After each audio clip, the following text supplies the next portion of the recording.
I'm Teresa Stager from the Principal PLN podcast, a proud member of the Education Podcast Network, just like the show you're listening to right now.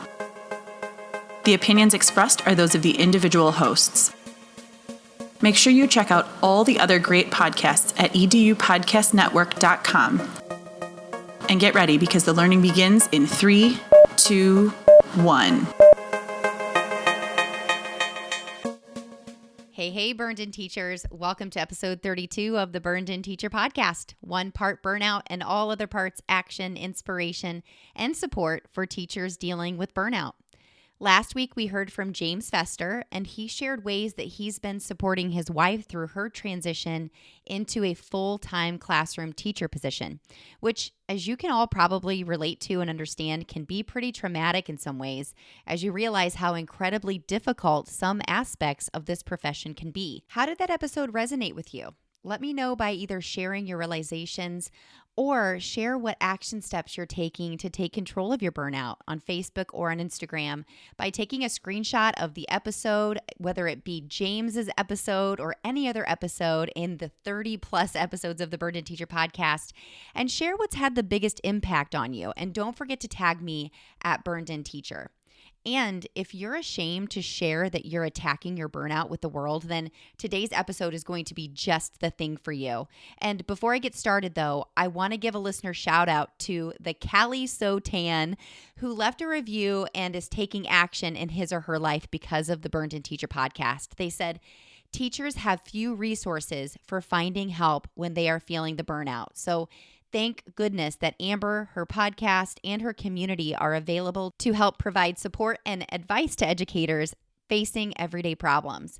Thank you so much, the Callie Sotan, I love that name by the way, for your kind words and support. I love hearing from members of the Burned-In Teacher Facebook community and, of course, the listeners of this podcast. So don't be afraid to leave a rating and review and let me know how I'm doing. And, of course, you can always email me at support@burnedinteacher.com if you have any ideas for future episodes. Today, I'm going solo to talk about all things vulnerability and mental strength. You see, it's occurred to me through what I've been seeing on Instagram and things that I've been hearing from teachers that I work with in a local school and in the Burned-In Teacher Tribe, as well as what I'm learning in my own journey, that all of these things can become confusing and seemingly contradictory to one another. And therefore, we just ignore it all and continue on our path to burnout because it seems easier than choosing what to let influence us.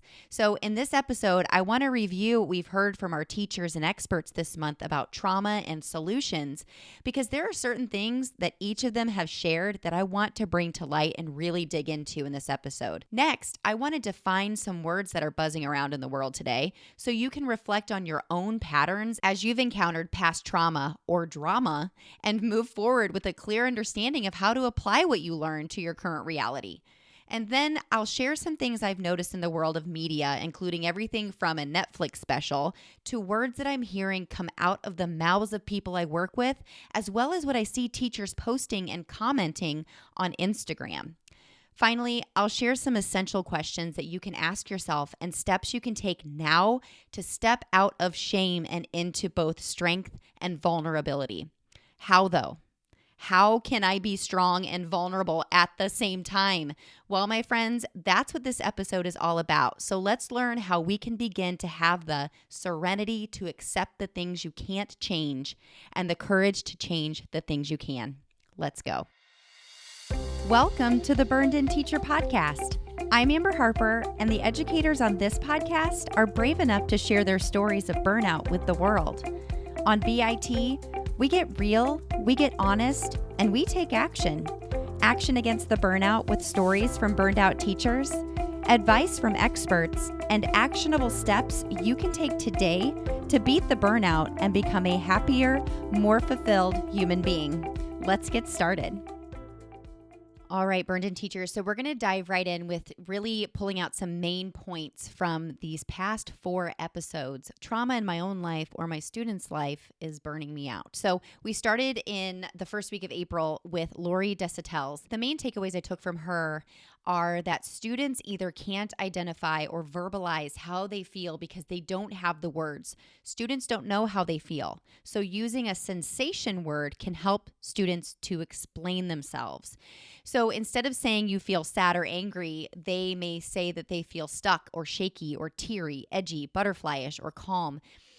Do you or can you verbalize how you feel? That's what I want to take away from that. So and she said this quote so well. She said, "What you can name, you can tame. What's shareable is bearable." And she took that quote away from someone else too.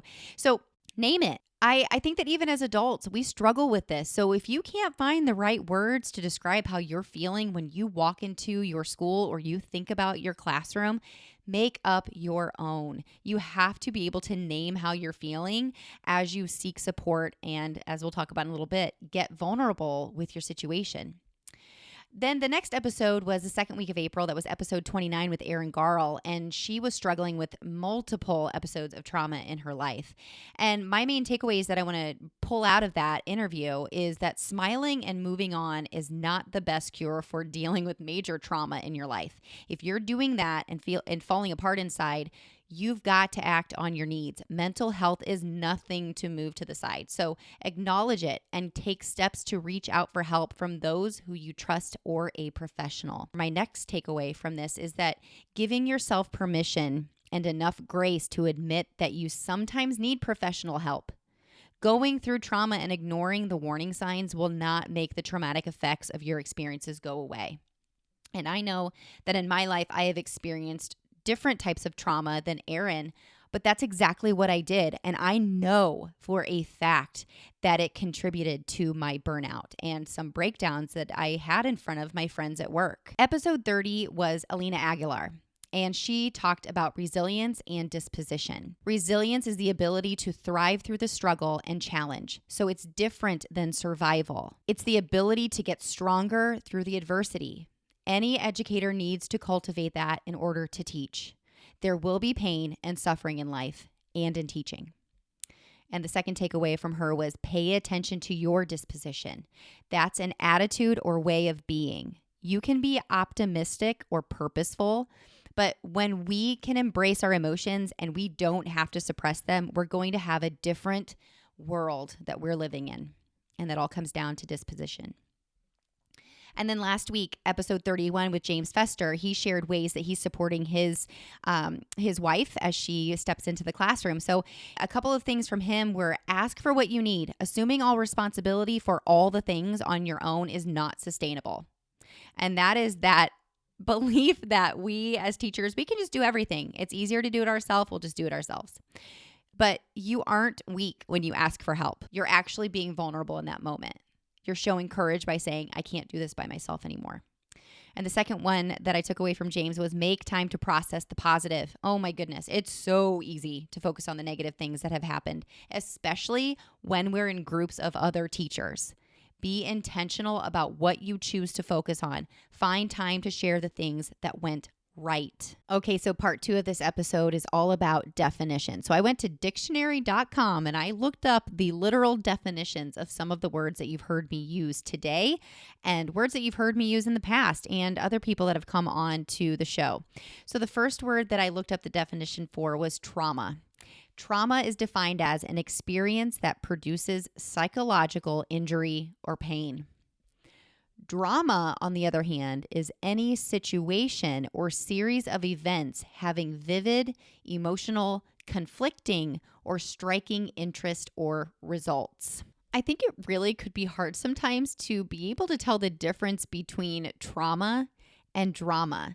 And I think it really comes down to the other part of the title of this episode, which is the serenity to accept the things you can't change and the courage to change the things that you can. So if we look at specific words in these definitions, for example, trauma has the word experience, psychological injury or pain, and drama uses words like situation and events having vivid, conflicting, striking interest.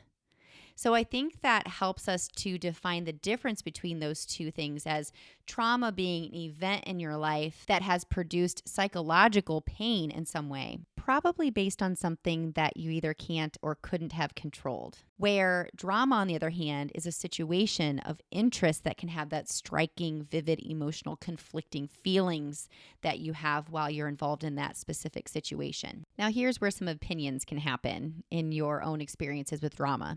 Now, I don't disagree that drama can happen either closely around you or even involve you at the beginning, but I truly believe that we get to choose whether or not we participate in it, and that it is ultimately something that we can control and can separate ourselves from in different situations and in different ways. The next word is resilience. Resilience is defined as the ability to recover readily from illness, depression, adversity. I would even add in there trauma or burnout. Disposition actually has 3 different definitions, so I'm going to share them with you. The first one is the predominant or prevailing tendency of one's spirits, natural, mental, and emotional outlook or mood. The next one is characteristic attitude. And the last one is the state of mind regarding something. It's their inclination, their physical inclination or tendency. I think Alina had a really good way of defining it as your state of being. Mental health is defined as psychological well-being and satisfactory adjustment to society and to the ordinary demands of life. I'm going to step away from dictionary.com for a second and actually jump into Amy Morin's book on 13 things mentally strong people don't do, because that's where I got the definition for mental strength. She says developing mental strength is about improving your ability to regulate your emotions, manage your thoughts, and behave in a positive manner despite your circumstances. She says there's a 3-pronged approach to really becoming more mentally strong. The first one is identifying irrational thoughts and replacing them with more realistic thoughts. The second one is behaving in a positive manner despite the circumstances. And the third prong is controlling your emotions so your emotions don't control you. I wanted to define for you mental health versus mental strength because they really are 2 different things, but they can really complement each other in your search for balance and well-being in your life. I will say, when I read this book, I thought, oh my Lord, I am the least mentally strong person that I probably know.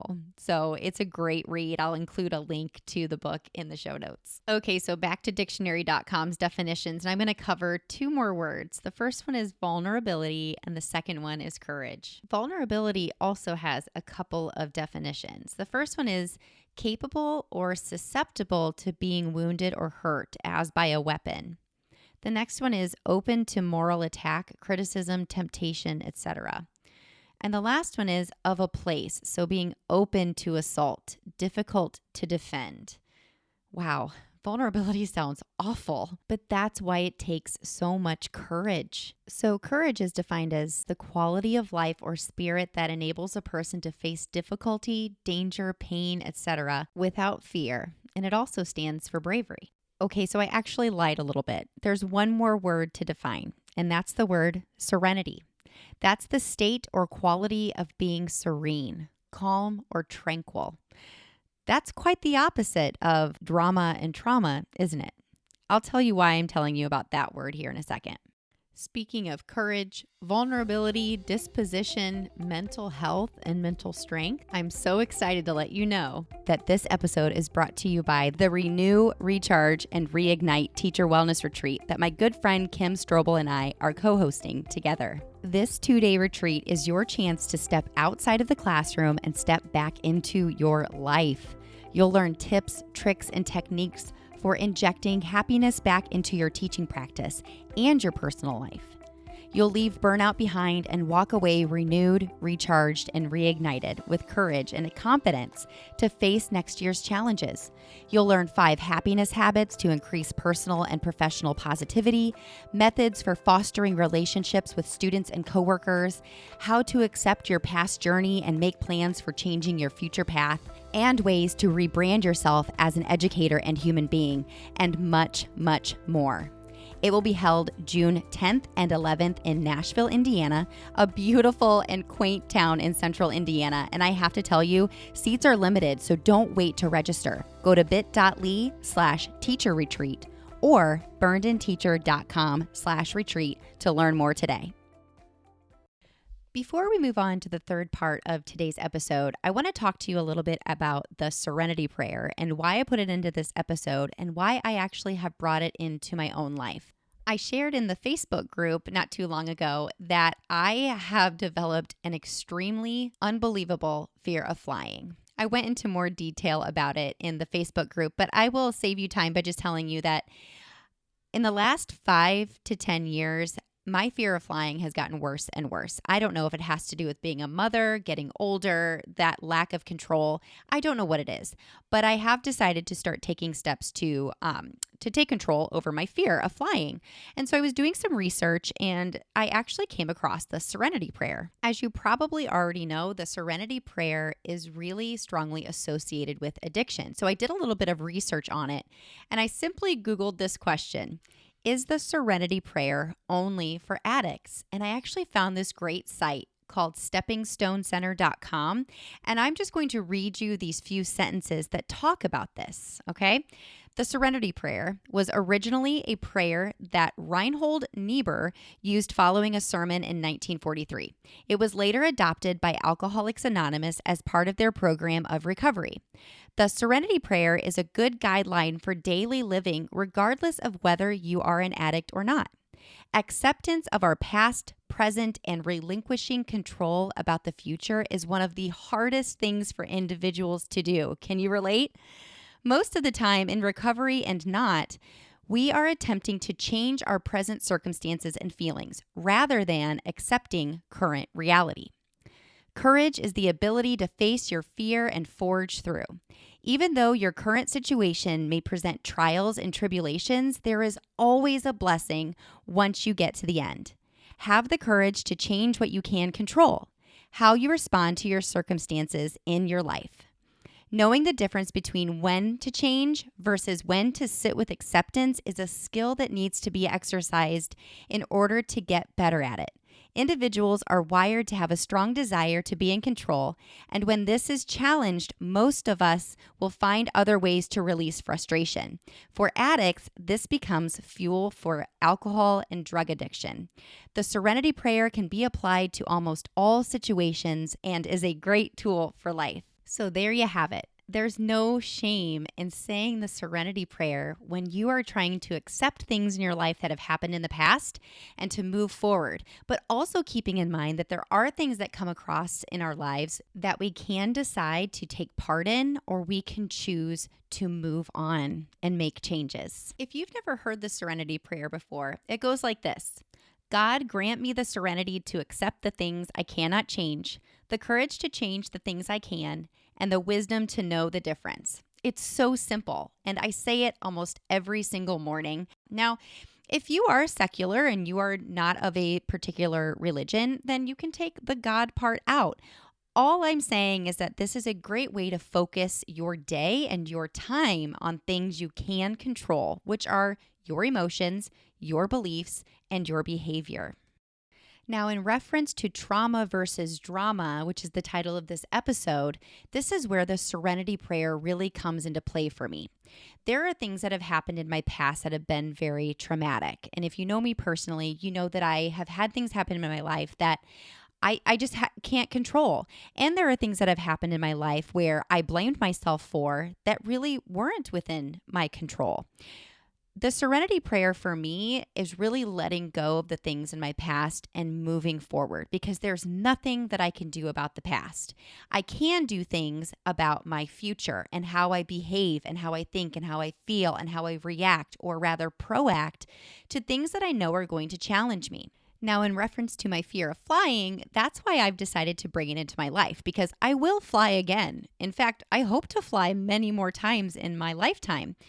So I need to set myself up for success when I get on that plane so that I don't freak out, embarrass myself and my family in the future. So I'm saying this prayer every day in a calm setting so that when I get on the plane, I can get myself calm and say that prayer to myself over and over and over again, hopefully eventually alleviating that fear of flying that I have and relinquishing control. Again, in reference to trauma versus drama, let me tell you something I've realized through this research for this episode. My fear of flying is dramatic. I'm being dramatic. There is not a traumatic experience that I have ever had on a plane. My fear of flying is irrational. There's not one specific event or experience in my life that made me afraid of flying. It has to do with this interest that I have in fearing the worst for no particular reason. Now, there are things in my past that have been traumatic in my life. And we've all had events in our life. No one has had a perfect, squeaky clean background. We've all had things that have stuck with us and made us fear things or be mindful of things that other people may not be able to understand. However, going back to the Serenity prayer changes everything, because I can't change the way I have been dramatic on planes in the past. I can't change the traumatic things that have happened to me in the past. All I can do is really think about what it is that I can change going forward. For example, you've heard my story of burnout. And if you haven't, go back to episode 1 and you'll hear all about my journey through education. I finally came to a point in my career, and this is after I started doing some research and, of course, reading some good old self-help books, that I decided that, you know what? I continue to complain and be negative about the school that I'm working in. Why am I doing that? Why am I spending my life being miserable and making those around me miserable? It's time for me to go. Did it turn out exactly how I had hoped right away? Absolutely not. It didn't. It actually put me into a serious place of drama and maybe a little bit of trauma, because there were so many unexpected events that happened after that. But what happened when I took control over my work situation is it began to snowball. I realized another thing that was contributing to my unhappiness in life is that our family wasn't in a place that we really enjoyed living. So we moved.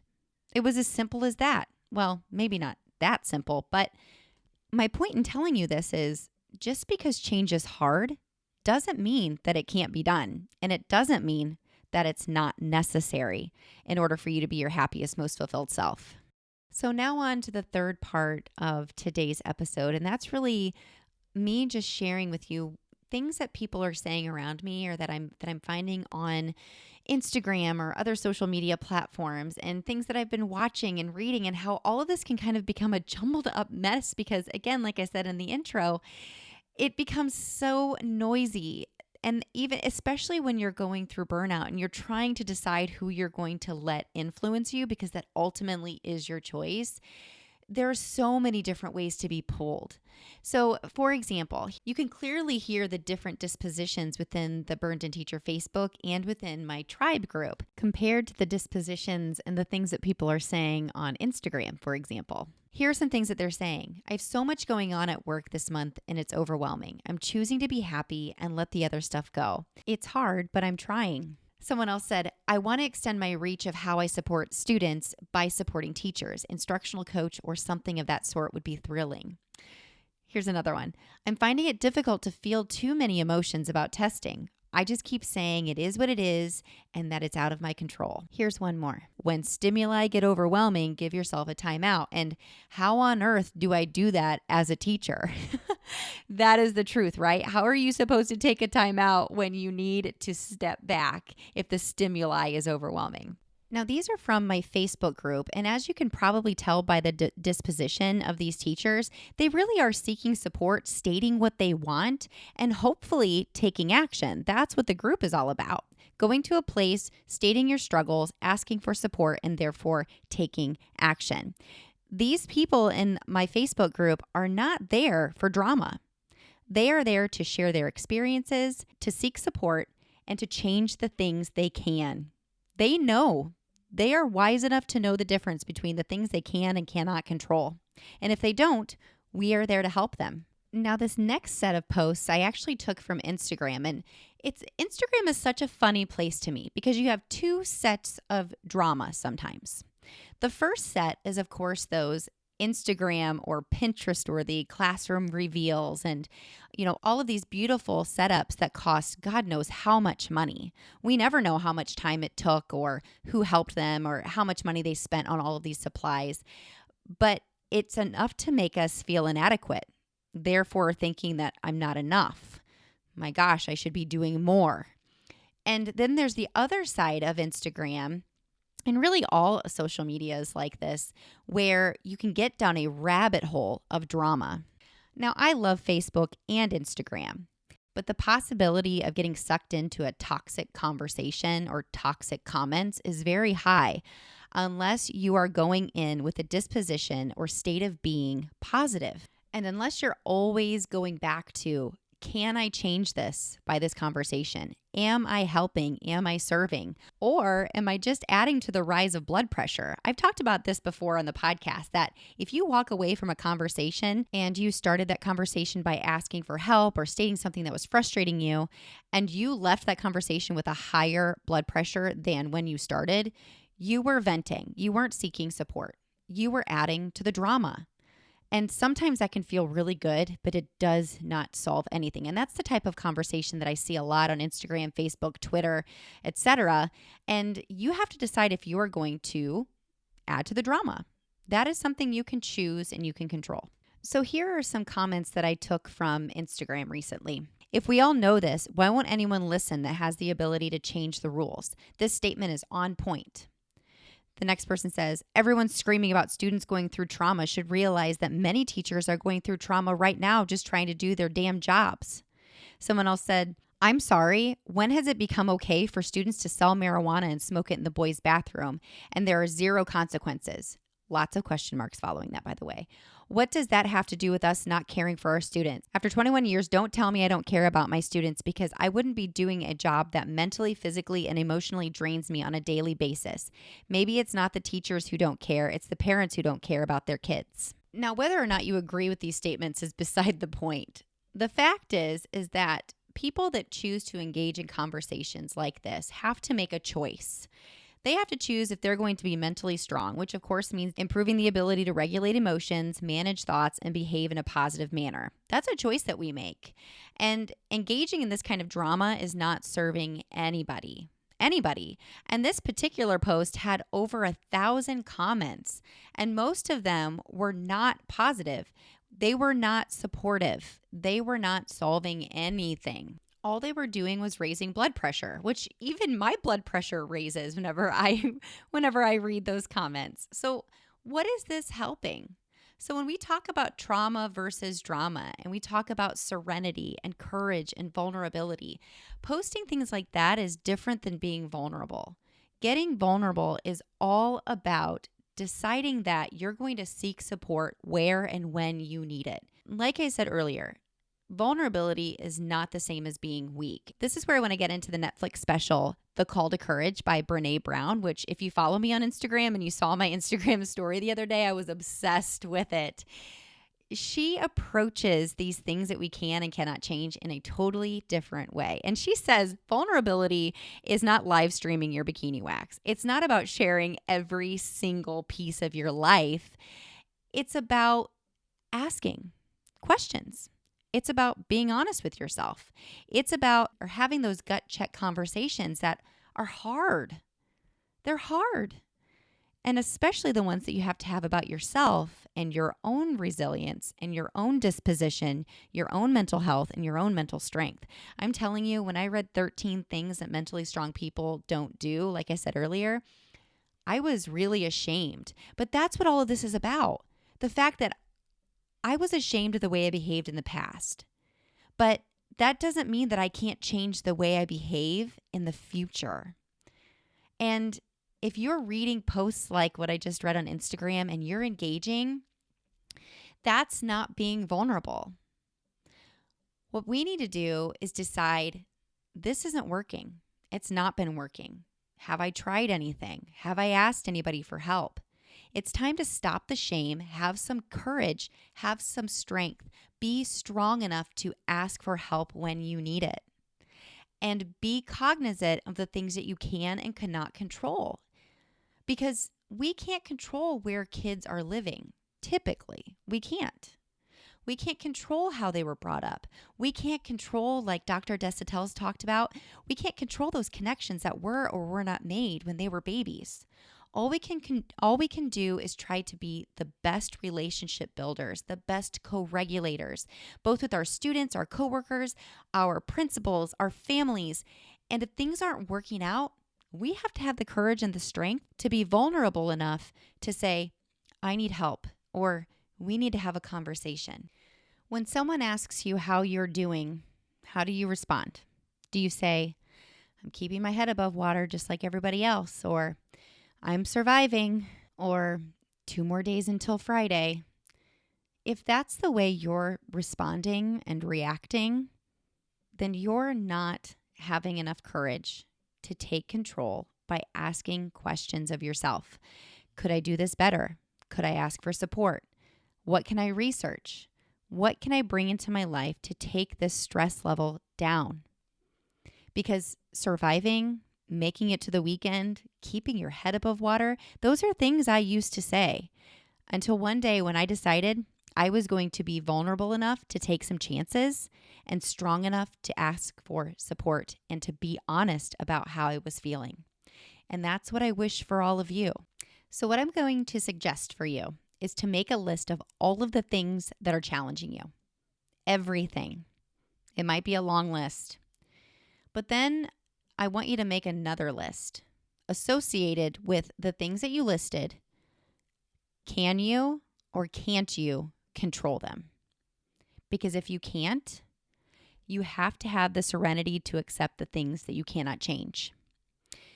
If you can change them, and even though it may be hard, even though it may be a tough conversation, even though you may have to learn something new, you're going to have the courage to change the things that you can.